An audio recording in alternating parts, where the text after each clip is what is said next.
Olá pessoal, aqui é o professor Rodrigo. É uma satisfação estar aqui lecionando para vocês um tema de tão grande importância na computação.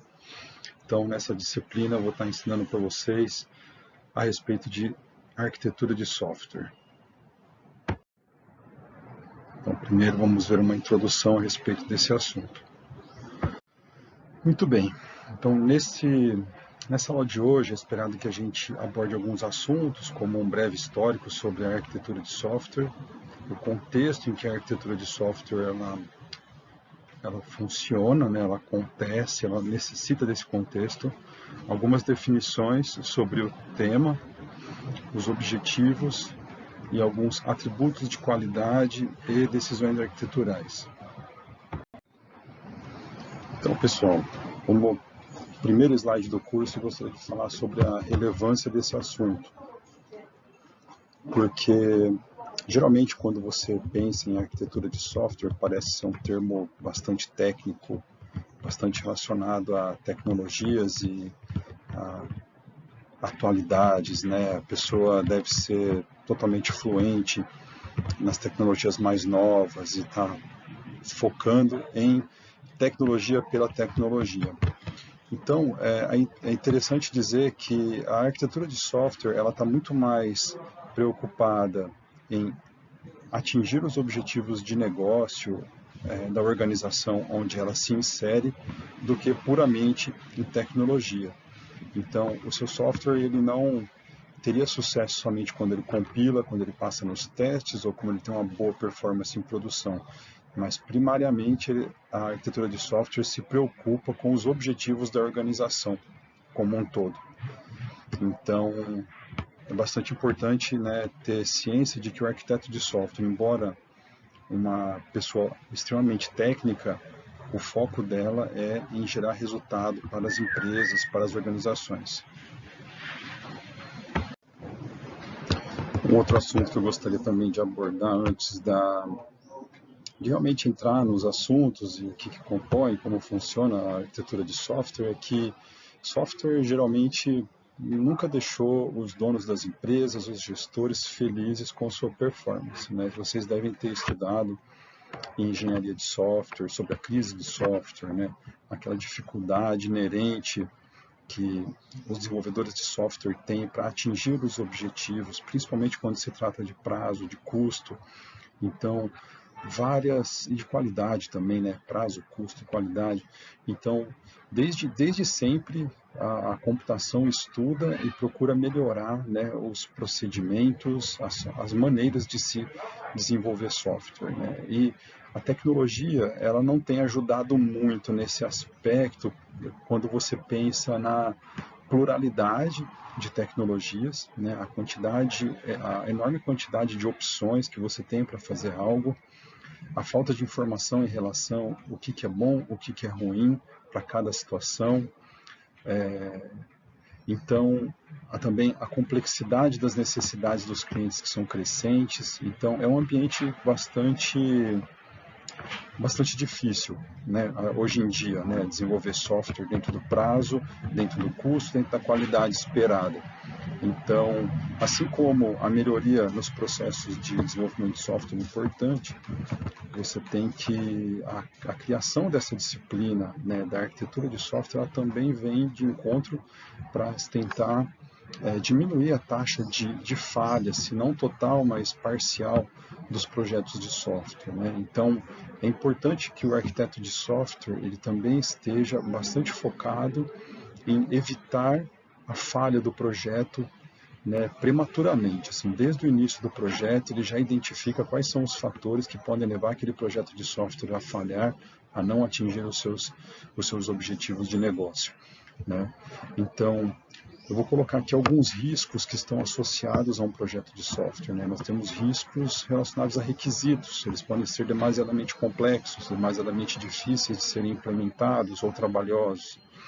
Você tem riscos políticos também, né, de interesse pessoal ou departamental. Um departamento não tem interesse no projeto e gostaria que ele estivesse sendo feito de outra forma, enquanto que outro departamento apoia o projeto. Então, você pode ter que lidar com essa divergência dentro da organização.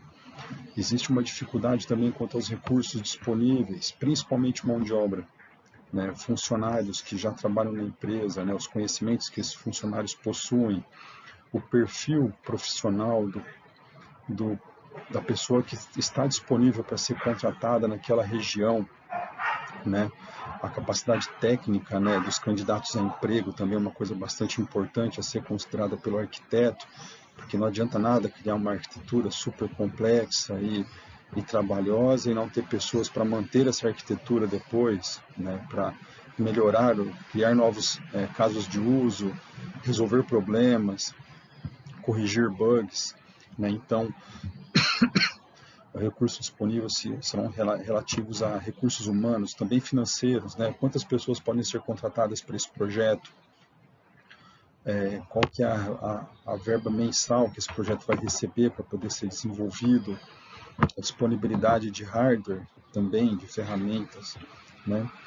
Também a tecnologia que vai ser utilizada, também ela pode ser imatura, ela não pode ser suficientemente boa para aquele problema ou adequada devido à escala que ela vai ser utilizada. Também existe, como sempre surgem novas tecnologias, eventualmente o uso de uma tecnologia muito nova que ainda não foi testada num ambiente de grande demanda também é um risco para o projeto, isso tem que ser identificado pelo arquiteto. Tá? Então, finalizando essa análise aí sobre os tipos de riscos, né, os projetos eles geralmente falham devido às qualidades sistêmicas que não foram identificadas ou atingidas, né?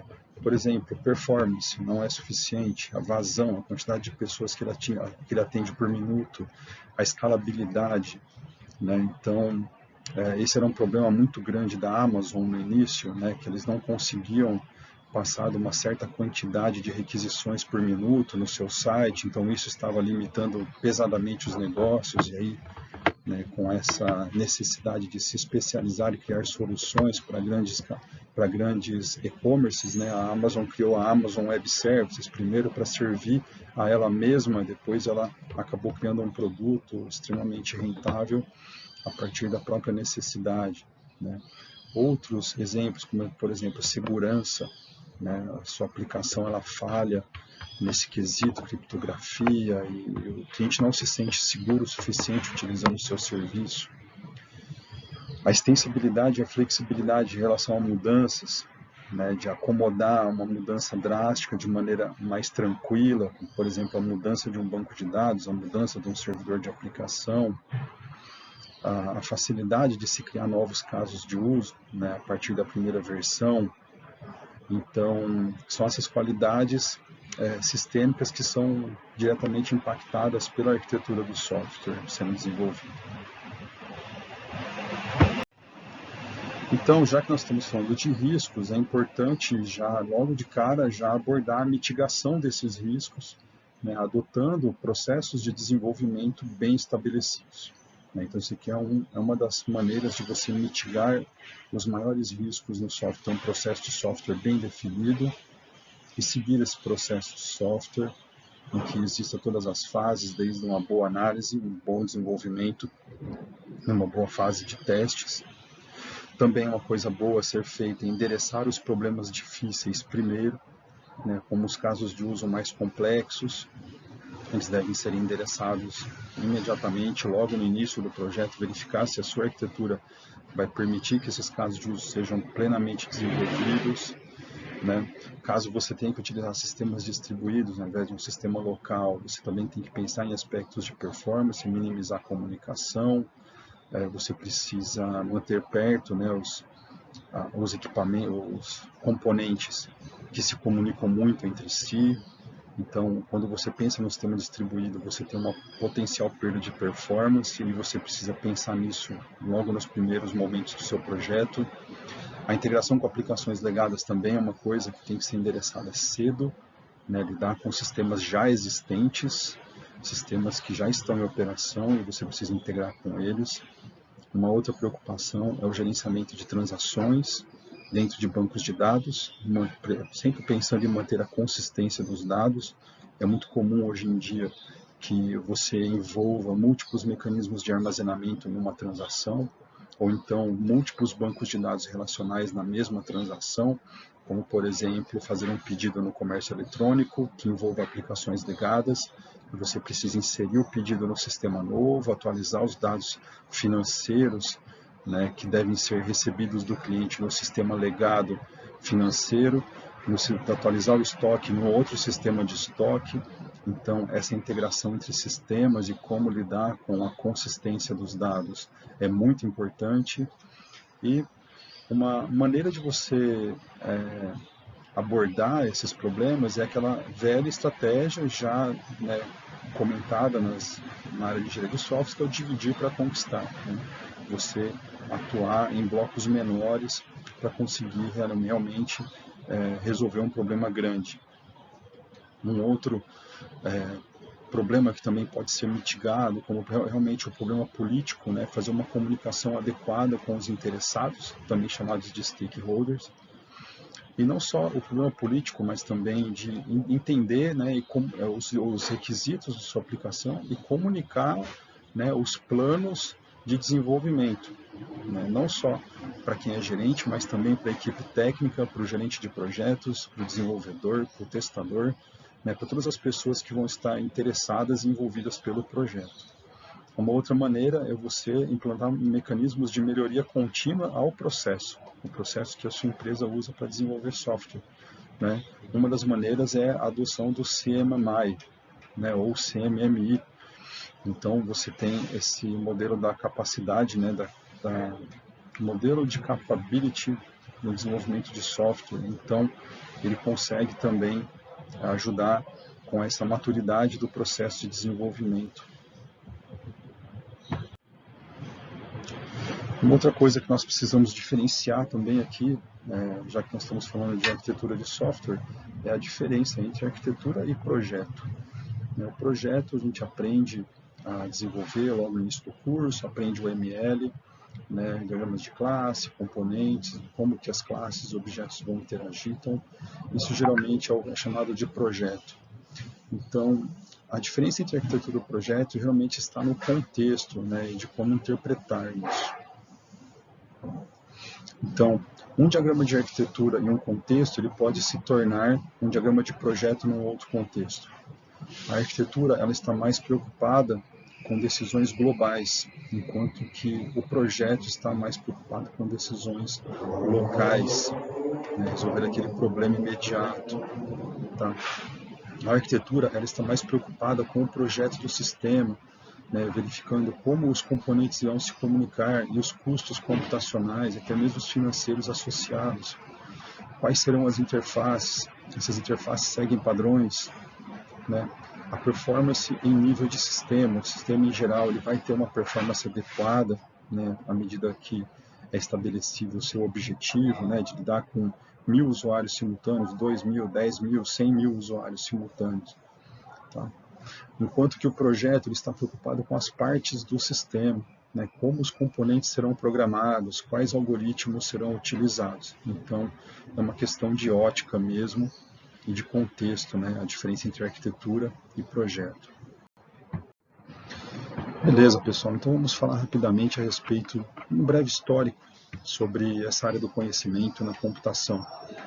Aqui o histórico está do mais novo para o mais velho, tá? Então, aqui nós temos como alguns eventos que marcaram o início da área de arquitetura de software, a publicação da versão 1.0 do DODAF, né, que seria o framework de arquitetura do Departamento de Defesa dos Estados Unidos. Em 95, a publicação da versão 1.0 do TOGAF, que seria o framework de arquitetura do Open Group, né, um dos mais utilizados atualmente. Depois, em 92, a publicação do artigo de Perry e Wolf, chamado Foundations for the Study of Software Architecture. Também marcou bastante, né, a comunidade acadêmica a respeito da necessidade de se abordar a arquitetura do software, a visão de longo prazo, atingimento de objetivos de negócio, e assim vai. Em 89, também houve a publicação de um artigo bastante relevante, chamado Software Architecture, Perspectives on an Emerging Discipline. Depois, em 87, a publicação da versão 1.0 do Zechman Framework.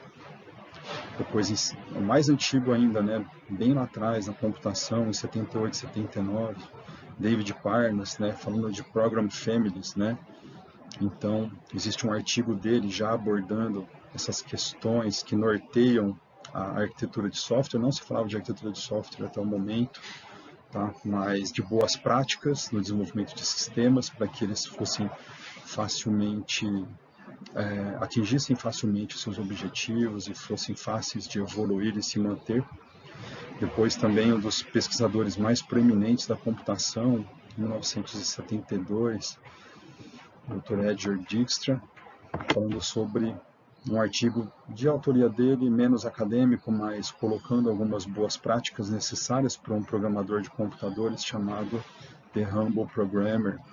Então, tudo isso marca o início, né, dos estudos a respeito de arquitetura de software.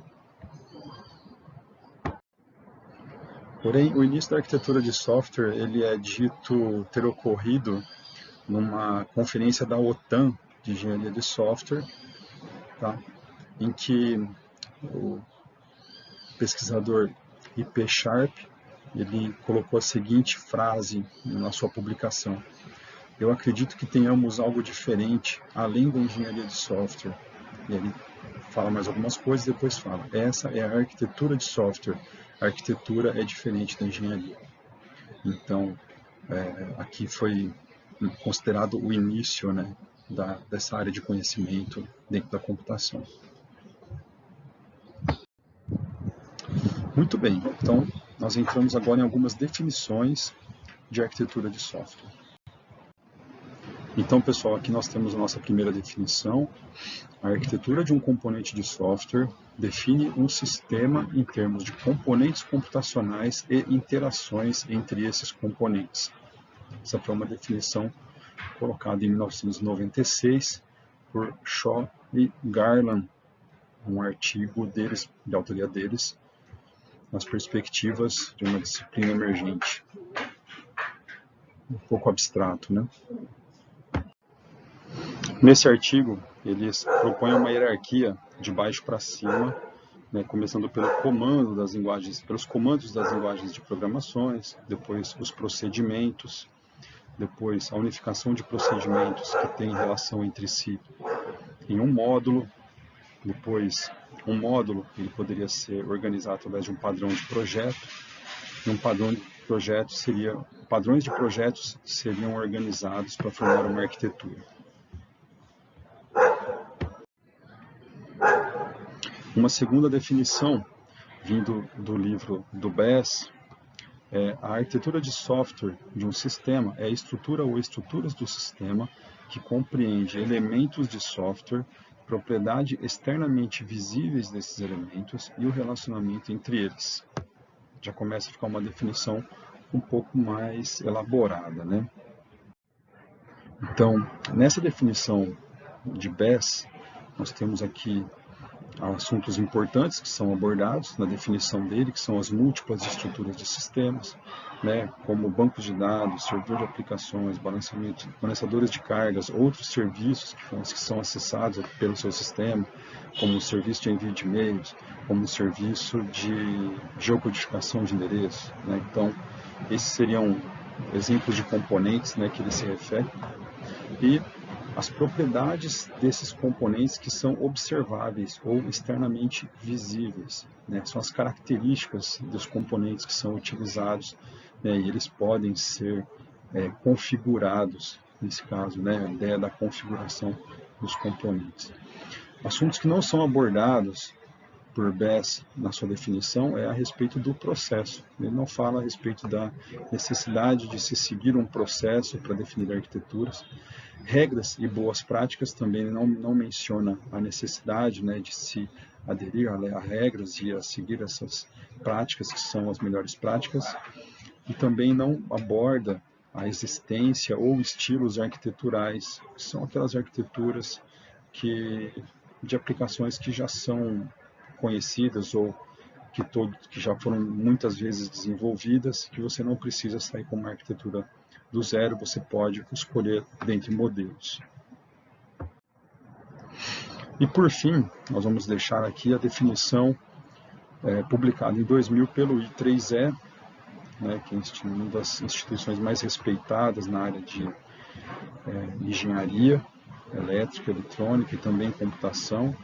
Então, eles definiram a arquitetura é a organização fundamental de um sistema, representada pelos seus componentes, seus relacionamentos entre si e os princípios guiando seu projeto e evolução. Então, os princípios arquiteturais, as boas práticas, elas estão contempladas nessa definição. E também a preocupação com a evolução do sistema e o seu funcionamento em longo prazo, a sua manutenibilidade em longo prazo. Então, a partir dessas definições, nós podemos concluir algumas coisas. A primeira delas é que a arquitetura é conceitual. Ela não se reflete imediatamente ou diretamente em código, em coisas executáveis. Ela está num nível de abstração um pouco maior. Então, a arquitetura é sobre coisas fundamentais, aquelas que fundamentam o projeto, as boas práticas, os componentes a serem utilizados, na sua maioria das vezes, muitos componentes prontos, disponíveis, né, no mercado para compor o seu sistema. A arquitetura, ela existe dentro de um contexto, né? Você pode ter uma proposta de arquitetura para uma grande empresa com muitos recursos financeiros e de recursos humanos, e você pode precisar propor uma arquitetura diferente para o mesmo problema para uma empresa que não tenha tantos recursos financeiros. A arquitetura é um projeto de alto nível. A arquitetura é a estrutura de um sistema, a estrutura que é proposta para um sistema, incluindo os princípios que governam o seu projeto e evolução no tempo, como bem colocado na definição do I3E. Então, pessoal, podemos dizer que a arquitetura de software é extremamente importante para o sucesso de um projeto de software. A arquitetura, ela é um veículo para a comunicação entre interessados ou stakeholders, que é o nome em inglês para a palavra interessado no projeto. Não só para quem contratou o serviço, ou para os usuários finais, ou para o gerente dos usuários finais, não só, mas também para toda a equipe de desenvolvimento do projeto. A arquitetura, ela manifesta as decisões de projeto mais cedo.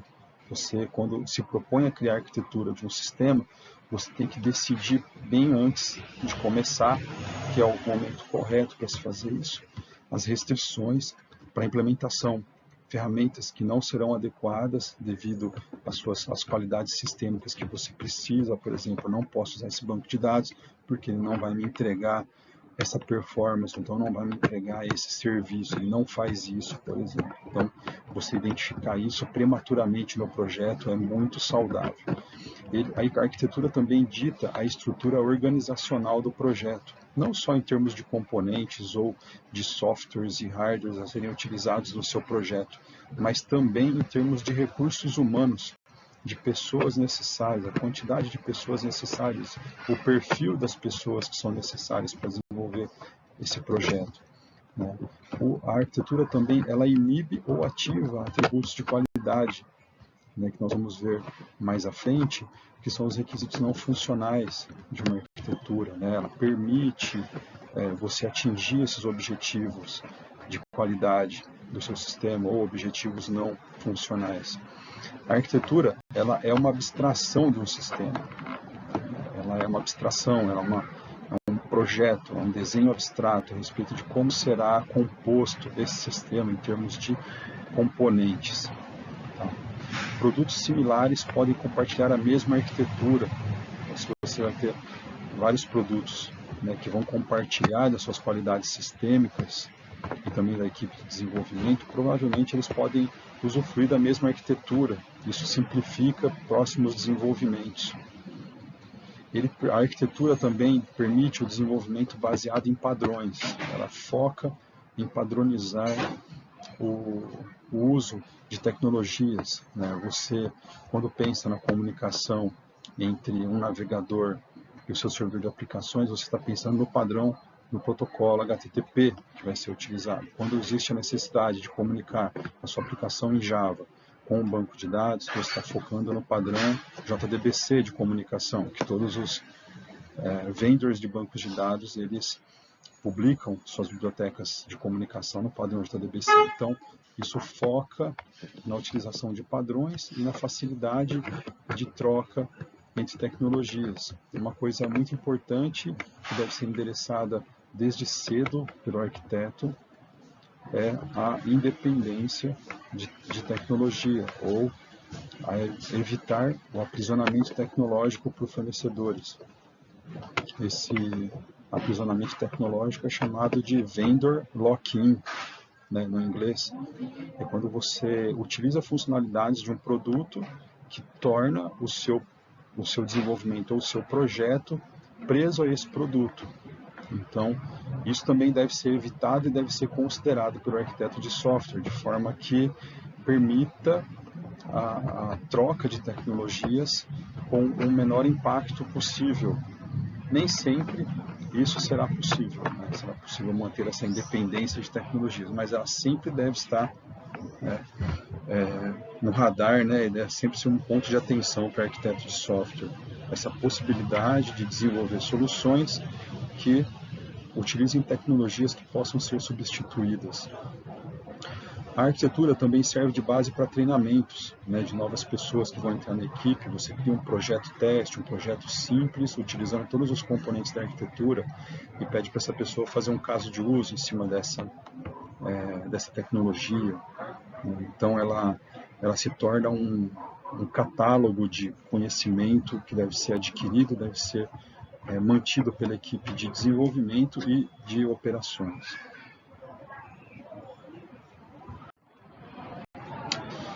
Muito bem, agora nós entramos num assunto chamado contexto arquitetural. A arquitetura de software ela faz mais sentido e pode ser melhor elaborada se for levado em conta um contexto. Esse contexto ele envolve os interessados, o perfil profissional da equipe de desenvolvimento, o perfil profissional da equipe de operações, que vai manter a aplicação no ar, responder os chamados, a equipe de suporte à infraestrutura. Em relação aos interessados, nós vamos elaborar um pouquinho mais também. Os recursos disponíveis, isso influencia bastante nas escolhas arquiteturais, né? Desde, como já foi dito, o perfil da equipe, os conhecimentos que a equipe já possui, ou então os conhecimentos dos profissionais que são necessários para desenvolver o projeto, que serão contratados no mercado, a realidade regional ou a realidade da empresa, eventualmente se é uma empresa totalmente online, aquilo que ela consegue recrutar, e também recursos de hardware, licenças de software disponíveis, as ferramentas que nós podemos utilizar, que elas podem ser utilizadas. Uma outra coisa que influencia bastante são os requisitos de funcionamento sobre o software a ser desenvolvido. Também são chamados de qualidades sistêmicas. Nós vamos falar também sobre essa questão dos requisitos, que vão envolver bastante esse contexto arquitetural. O processo de desenvolvimento em si também influencia bastante na escolha, nas escolhas que o arquiteto tem que realizar, e também as filosofias de desenvolvimento e boas práticas acumuladas, tanto pela própria empresa que está desenvolvendo o software, quanto as boas práticas de mercado que são vigentes, no momento que a arquitetura ela é criada. Então, tudo isso vai acabar influenciando nas escolhas do arquiteto. Ele tem que levar tudo isso em consideração para poder realizar suas escolhas de componentes que vão compor essa arquitetura, e para que realmente seja possível atingir os objetivos de negócio da empresa. Sobre o primeiro item, no contexto arquitetural, detalhando um pouquinho mais quem são os interessados ou os stakeholders. Esses interessados ou stakeholders também vão estar presentes no gerenciamento do projeto, depois que a arquitetura for definida e que for necessário se fazer um planejamento do desenvolvimento, né, eles também provavelmente terão que ser todos incluídos, né? Então nós temos os stakeholders do lado do cliente, que seria o dono da empresa ou o corpo de diretores da empresa que estão suportando o desenvolvimento do produto, os usuários, né, que vão utilizar o produto diariamente, os gerentes dos usuários, que geralmente conhecem bem a rotina de trabalho desses usuários. Depois nós temos do lado da equipe de desenvolvimento o gerente de projetos, o analista de negócios, o arquiteto de software, desenvolvedor, programador, testador, né, o pessoal da equipe de qualidade, e analistas de infraestrutura. Eu não coloquei aqui, mas até mesmo a equipe de suporte, que vai ter que prestar atendimento ao cliente nos momentos necessários. Então, todas essas pessoas, elas são interessadas e elas devem ter suas necessidades consideradas na hora de você propor uma arquitetura. Isso não, os conhecimentos, a existência desses profissionais, o papel de cada um deles, como o papel deles pode ser desempenhado da melhor maneira possível, isso tudo tem que ser considerado pelo arquiteto. Então, reforçando um pouco mais ainda, o arquiteto ele deve considerar a disponibilidade e a qualificação da mão de obra para o desenvolvimento e a manutenção da aplicação. E de acordo com o Robert C. Martin, no livro Arquitetura Limpa, ele diz que o propósito principal de uma arquitetura é suportar o ciclo de vida de um sistema. Uma boa arquitetura faz com que o sistema seja fácil de entender, fácil de se desenvolver, fácil de se manter, fácil de se implantar. O maior objetivo é minimizar o custo total durante toda a existência do sistema e maximizar a produtividade do programador. Então, esse aqui é um aspecto bastante importante de arquitetura. O próximo item do contexto arquitetural se refere a requisitos. Então, os requisitos definem o que um sistema deve fazer e sob quais restrições.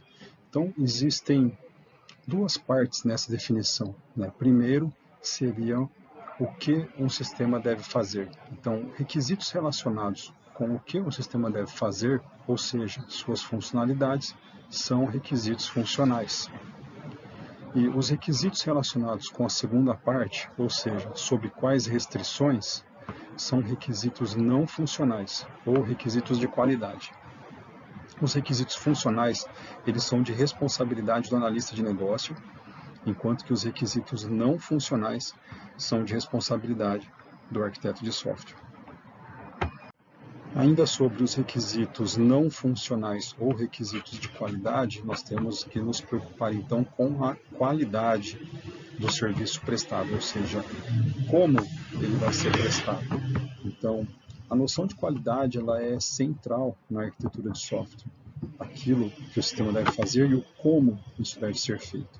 Uma arquitetura de software busca garantir as qualidades de um sistema o mais cedo possível, porque você não consegue mudar isso facilmente depois que isso for definido.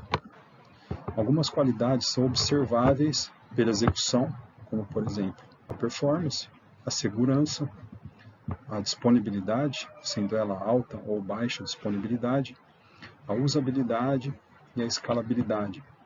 São algumas qualidades observáveis durante a execução.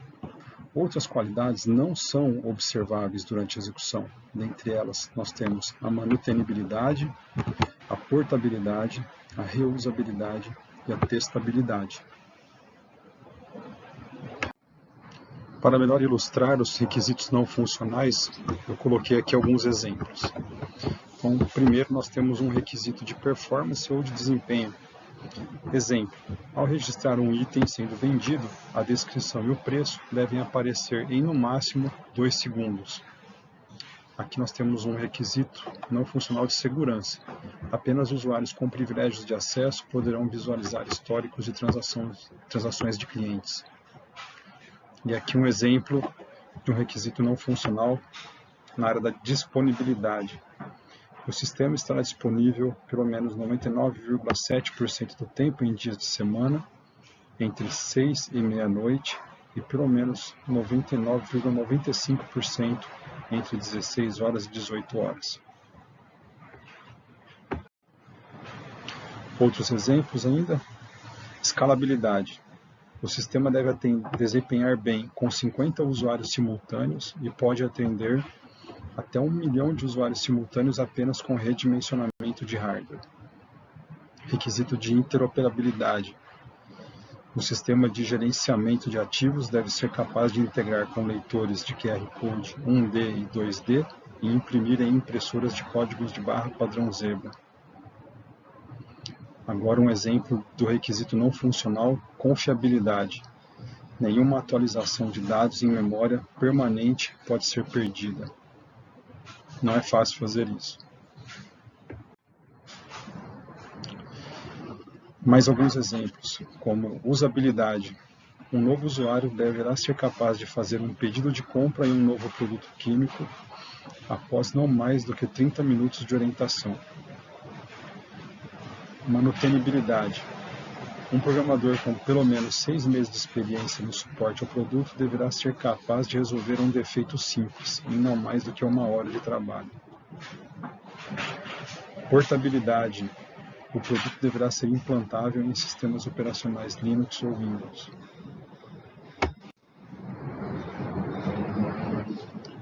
E, para a gente ir finalizando, alguns outros exemplos de qualidades ou requisitos não funcionais. Um exemplo de reusabilidade. O produto deverá usar componentes corporativos existentes sob a forma de Enterprise Java Beans. Novos componentes deverão ser EJBs. Testabilidade. Testes de unidade e de aceitação deverão ser completamente automatizados. Tolerância a falhas. O sistema deve fazer log dos pagamentos autorizados via cartão de crédito em 24 horas, mesmo com falhas de energia ou de dispositivo. Muito bem, pessoal. O terceiro item a respeito do contexto arquitetural se diz respeito a recursos disponíveis. Então, o arquiteto ele deve considerar os recursos financeiros tangíveis e intangíveis para a contratação de equipe ou empresa para o desenvolvimento, adquirir licenças de software e ferramentas de desenvolvimento, contratar ou adquirir infraestrutura computacional, analisar a possibilidade de reuso de recursos já existentes com vistas a gerar economia. O quarto item que influencia o contexto arquitetural é a existência de um processo de desenvolvimento de software. Mas o que seria um processo de desenvolvimento de software? Um processo de desenvolvimento de software é um conjunto de atividades parcialmente ordenadas com a finalidade de obter um produto de software. É estudado dentro da área de engenharia de software, sendo considerado um dos principais mecanismos para se obter software de qualidade e cumprir corretamente os contratos de desenvolvimento, sendo uma das respostas técnicas adequadas para resolver a crise de software. Inclusive, nós falamos em alguns slides atrás. Então, nós temos como alguns exemplos o Scrum, Extreme Programming, processos ágeis, são metodologias que são utilizadas hoje em dia para se organizar o trabalho de uma equipe para o desenvolvimento de um projeto de software. O último aspecto que influencia muito o contexto arquitetural são as filosofias de desenvolvimento e boas práticas no que diz respeito ao desenvolvimento de software. Devemos levar em consideração o reuso de código, utilizar todas as ferramentas que são disponibilizadas pelo projeto e desenvolvimento orientado a objetos. Um bom arquiteto ele também deve lançar mão do uso de padrões de projeto existentes, ou padrões de projeto da Gangue dos Quatro, o Gang of Four. Vamos falar sobre isso na próxima aula.